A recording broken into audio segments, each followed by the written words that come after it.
Welcome back to another episode of the Mariana Dalto Show, where we explore the tools, the mindsets, and strategies that help small business owners and leaders grow with clarity and confidence. Today, we're going to be diving into a timeless and essential topic, which is leadership. More specifically, the three leadership styles every leader needs to master to develop more leaders, not just followers. And I couldn't think of a better guest to walk us through this than Paul Thornton. Paul is the lifelong student and teacher of leadership. Over the span of his career, he has served on senior leadership teams in businesses. He taught for 20 years as a college professor and trainer and applied his leadership principles as a coach, HR manager, teacher, parent, and grandparent. He has written over 100 articles and 25 books that focus on leadership development, and he is passionate about helping others lead with clarity, purpose, and impact. And today, Paul is joining us to talk about the powerful framework he outlines in his book, The Three Leadership Styles: Directing, Discussing, and Delegating, and how leaders can use the right style at the right time to unlock performance and grow future leaders. Welcome, Paul, to the show. Thank you, Mariana, for having me on. I appreciate it and look forward to our discussion. Amazing, amazing. Well, before we start with the leadership topic, give the audience a little bit of background of who you are, so then they kind of hear a little bit more about you. Sure. I worked in corporate America for 20 years. I worked for a big company. There were 20,000 employees. I worked primarily in the human resource department. Um, After that, I went into college teaching. I taught and I coached hockey for 4 years, but I was a professor of management for 20 plus years. And in between, I did a little bit of consulting and executive coaching. And I do a lot of writing, as you mentioned. I've Sounds like been, that's a passion of you. yeah, it's something I enjoy doing. It's a hobby, but I get a lot of interest out of doing it, and it's fun. And so, anyway, that's kind of what I've been doing. I've been a lifelong student, as you said, and teacher of leadership. I think it's a very, very, very important topic and something that we all need to work on and continue to improve our skills and our effectiveness at it. Amazing. So all these articles and books that you wrote, what drew you to leadership to be as your lifelong focus? Um, Early in life, in high school, I was playing hockey, and my team was always kind of average. And there were two teams that were always like one or two in our league. And it got me wondering, why is that? Why are these teams so good every year? And I thought, you know, the players on our team were as good as the players on their team. And, so it got me thinking, well, maybe it's the coach. Maybe the coach is doing something different than our coach. So that kind of got me interested in what do the top coaches and teachers and leaders do differently, and how do they make an impact? How do they bring out the best in people? And that kind of got me going on what is it that what is this thing about the top coaches and leaders and teachers? What do they do differently? And I had a great teacher in college who further stimulated my interest in this topic. And that got me going. And I just have found it a fascinating topic. And just when I think I have it all nailed down, I think, no, that's not quite right. There's more to it than that. And it's a complex topic. And there's a lot of, aspects and angles to it. So that's kind of how it started. Yeah, and then it doesn't matter if it's for business or sports, right? It's that leadership. It Hmm. really plays a key role managing a team, regardless where Absolutely. you're standing. Yeah, and Yeah. so it sounds like you said one of the teachers, was someone in college, one of the Yes. teachers in college was one of your mentors or Yep. kind of like led you to this? Do you have other influential mentors beside him to that drove you to leadership? And why was that the case? This teacher I had was Dr. Paul Hersey, and he and Ken Blanchard developed what's called the situational leadership model. And it has four styles to it. And he basically taught the class using each of the four styles over the semester. And Hmm. he was a great teacher, very inspiring, and he really stimulated my interest further in this subject. And I ended up taking a number of courses and seminars and workshops on leadership, and again trying to figure out what is it that the top leaders do differently than everybody else. So yeah. Hmm. So, what led you think or believe that we really only have three, or we need only three core leadership styles? And I think we were talking about directing, Right. discussing, and delegating. Good question. One of the things I try to do is simplify concepts and make them easy to apply. Mm, So in thinking about leadership, I've seen, different, writers and authors and experts on it. I've seen some say there's as many as 7 or 8 different leadership styles, and I think that's way too complex. So my goal was to simplify it, boil it down to what are the basic things leaders approaches that leaders need to use. And I think the three that I came up with are three that you use every day. Matter of fact, in the same meeting, you might use all three styles. So to make it simple and practical and usable was my motivation to try to come up with the three things that we need to do day in and day out. And these three styles, I think they apply to coaching a employee, running a meeting, giving feedback, assigning tasks. It really runs the gamut of all three, of all these things, I should say. So, what are the common mistakes that leaders make when they're using maybe the directing style? Well, if if you let me back up, you should Yeah. use a style that fits the needs of the situation and the Okay. person, right? So if I'm using the wrong style, it's going to demotivate and probably disengage the employee. Mm, For example, if you've done a task 35 times, you know it inside and out, and I start directing you, telling you how to do it and what steps you got to take and, do this and this, you're going to be like, you're micromanaging me. I know what to do. I know how to do it. Just tell me the deadline and date when it needs to be done by. hmm. So if you use the wrong style, you're going to demotivate people. Now, the directing style, you're simply telling the person, let me back up again. You're using that when the person has no experience, they don't know what to do or how to do it. First time they're doing it, they need direction, right? They want direction. Directing them, you're telling them what to do, how to do it, when to have it done by. Um, if I if I'm overly direct, I'm too in the person's face, that's not good. I'm not respecting them and treating them professionally. If I'm directing them and I'm leaving out important details, that's not good.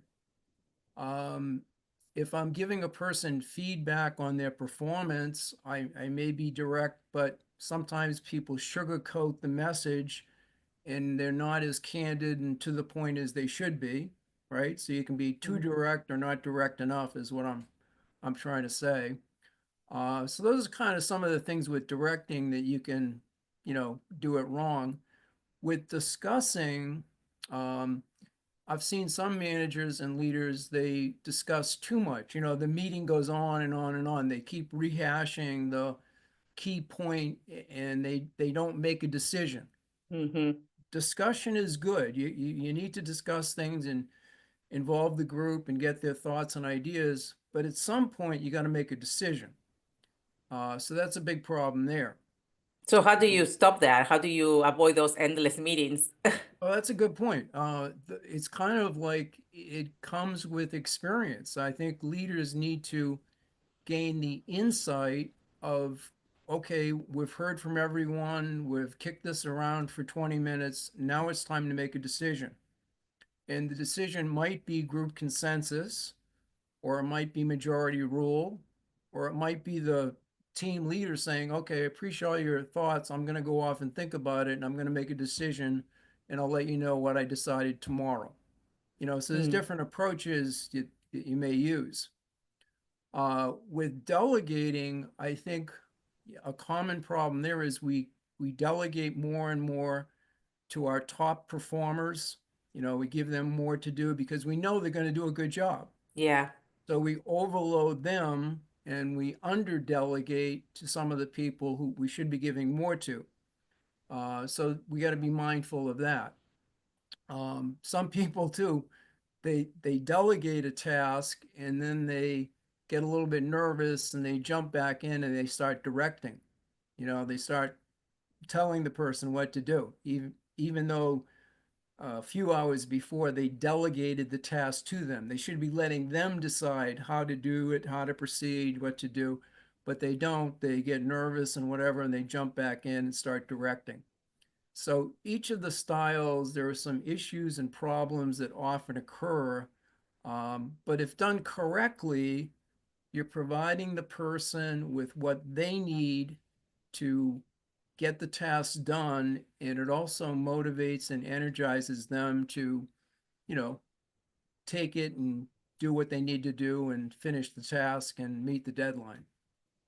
And do you see that sometimes, and I see that sometimes for small business owners where they actually want to delegate, but they don't really know exactly what they're delegating. They're just like, yeah, you just do it. And then the person doesn't have like the direction on really what to do. Yeah.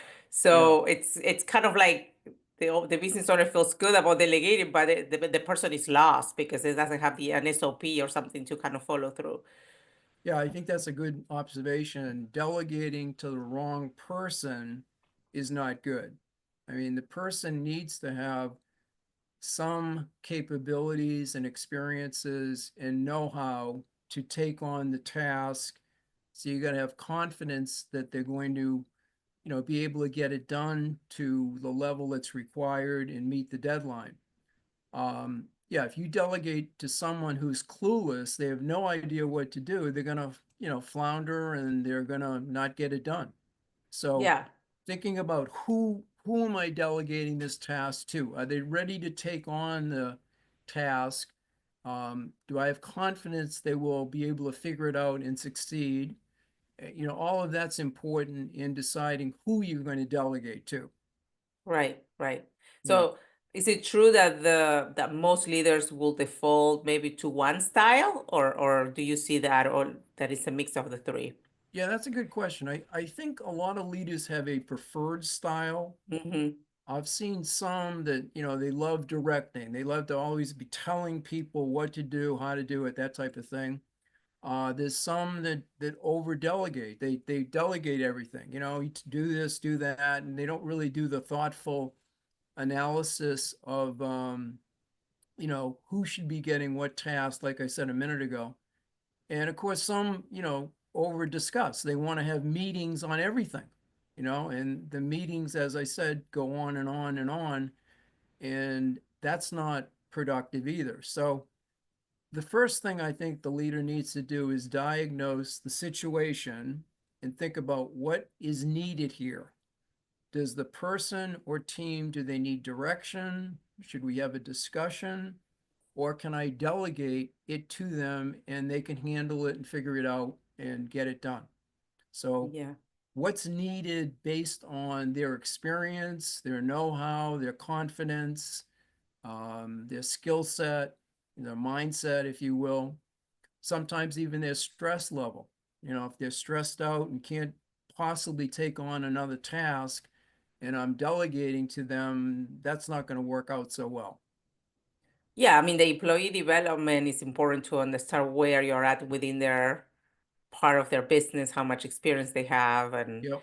and where you should be applying this. I agree Right. with that. Right. And which style tends to build future leaders the fastest, if you have one of those three? I think, you need to, I think if you generally, let's think about it this way, a new employee who's doing things for the first time, they need some direction. It's like Yes. raising kids for that matter. And a Mm-hmm. young child needs direction, right? They need to be told what to do, how to do it, when to have it done by.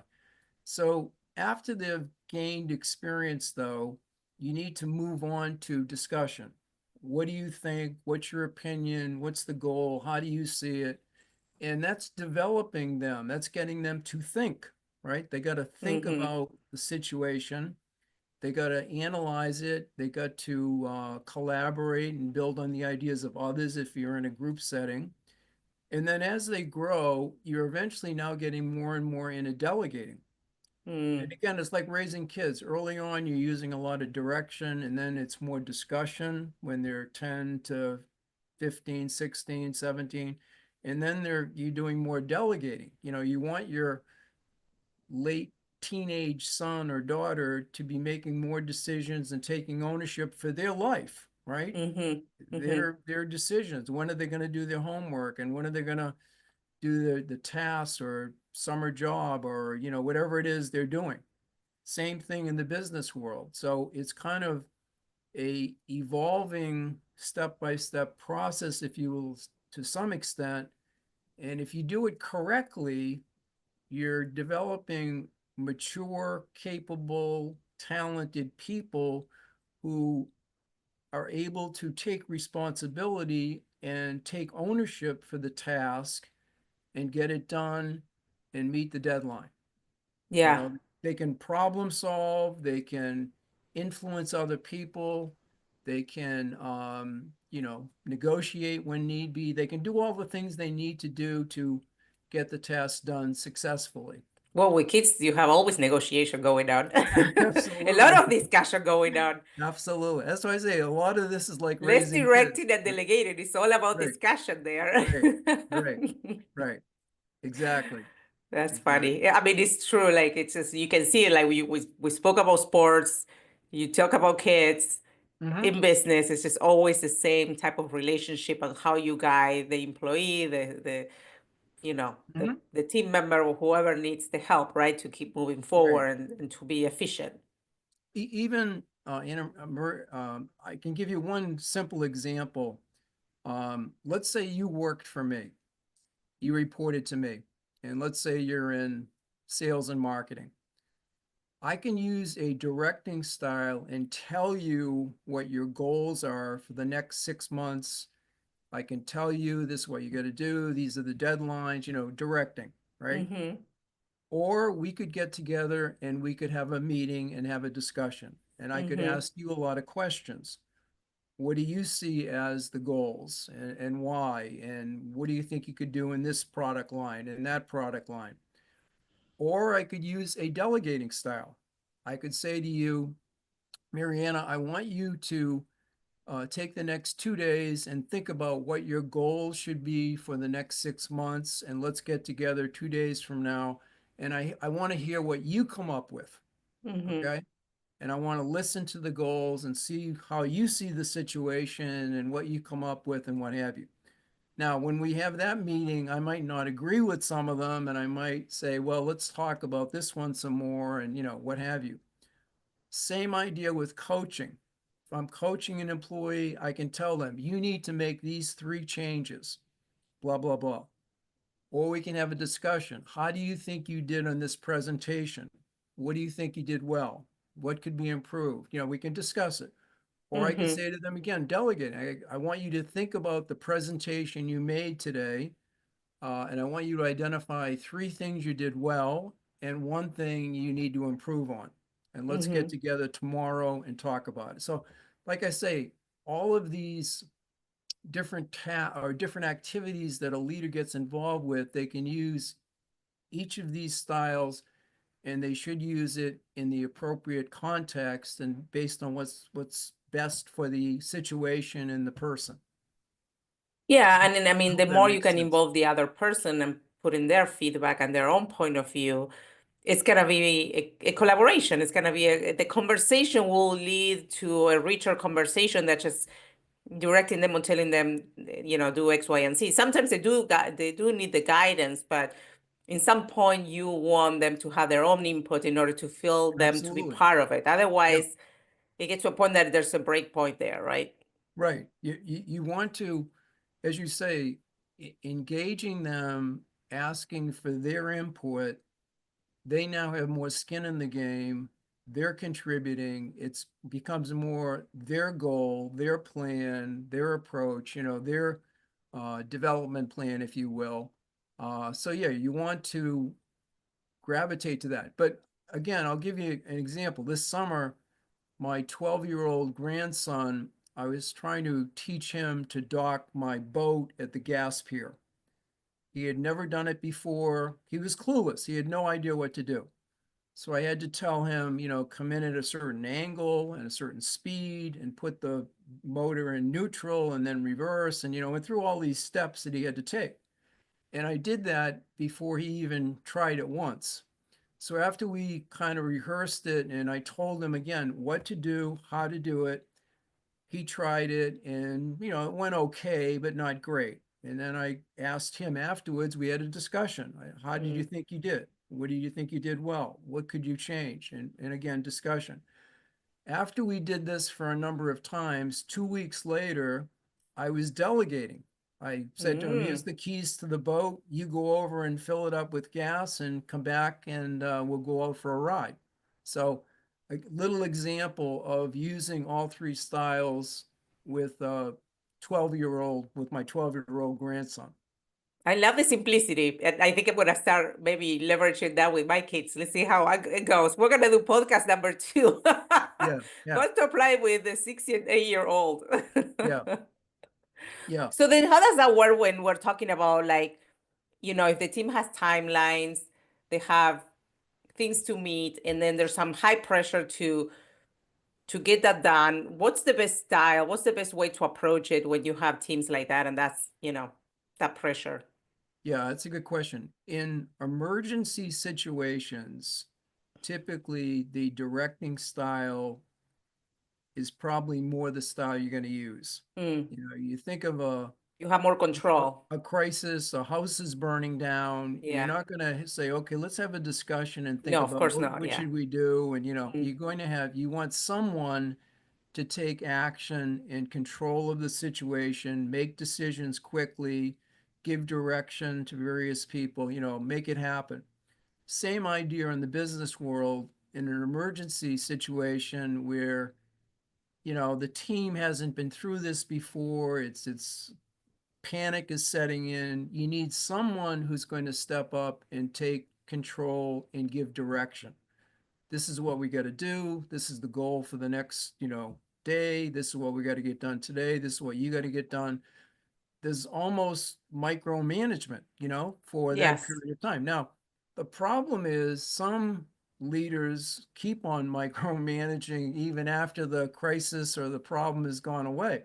And again, people get demotivated because now they know, okay, I know what to do. I know how to do it. I don't need to be told again by the boss, or by the leader. So again, using the appropriate style for the situation is really critical or really Now the important. other side is like, yes, you can. So you explain, you direct, then you get to a point where you delegate. But once you delegate, you just can't forget either. You also need to kind of like understand how things are going because it could still go a different route, right? So you still need Yeah, to be you're on right. top of it.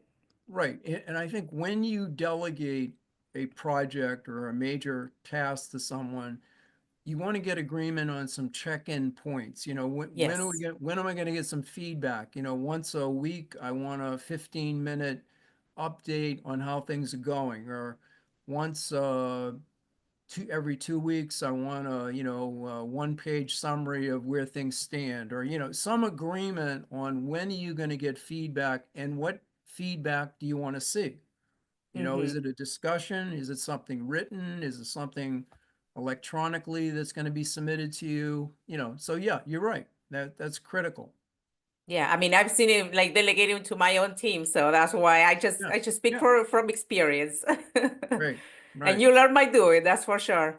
Yeah. And then I'm sure you've done interviews with leaders across industries, and I wonder if you notice any patterns, um, across those high effective leaders. Is there something that you notice across them that it's like, coming to you like that you want to Yeah, stand I, out? I think I think sometimes they um, assume sometimes when they hand off a project or a major task to someone, they assume the person should know how to do it or should know how to figure out how to do it.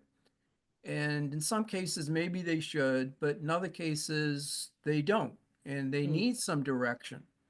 So there, a discussion would be good to see how the person's thinking about the task, and then coaching them or directing them in a different direction if they're way off base or they're missing some important parts of it, or that type of thing. So I see that happening.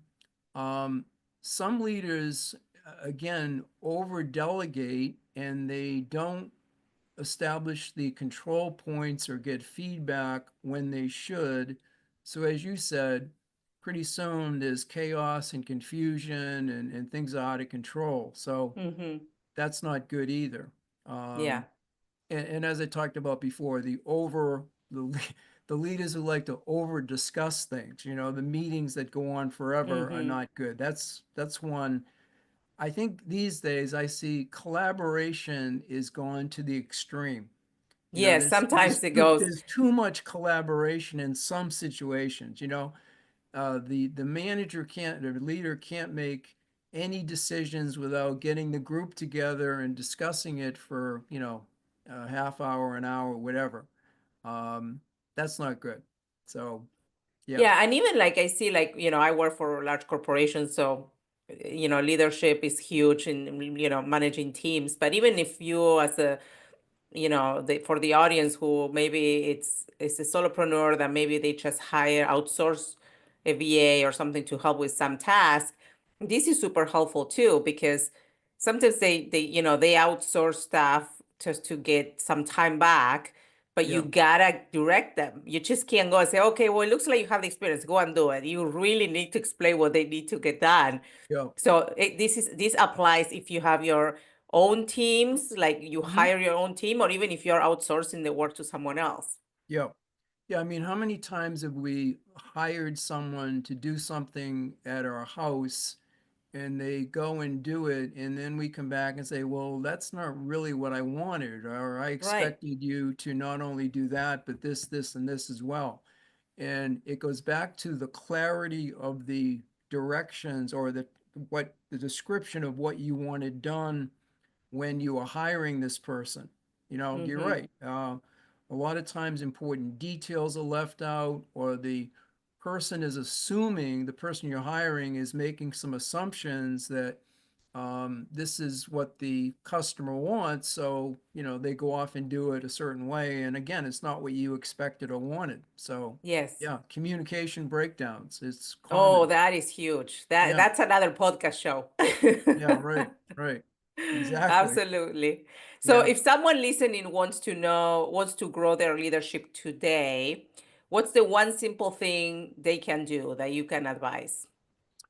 If they want to become a more effective leader, one thing I'd advise, um, I think taking some time to diagnose the situation.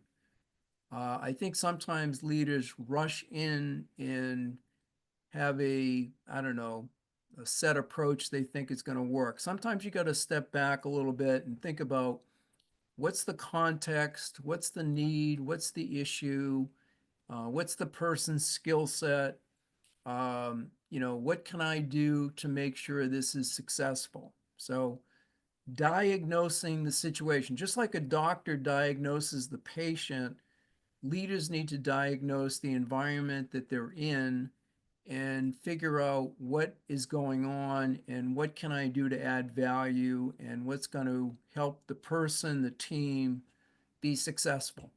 I think that's an Yes. important thing. Excellent. Well, thank you so much, Paul. Thank you for all your insights, for all your knowledge on leadership. I'm sure the audience appreciate all this information.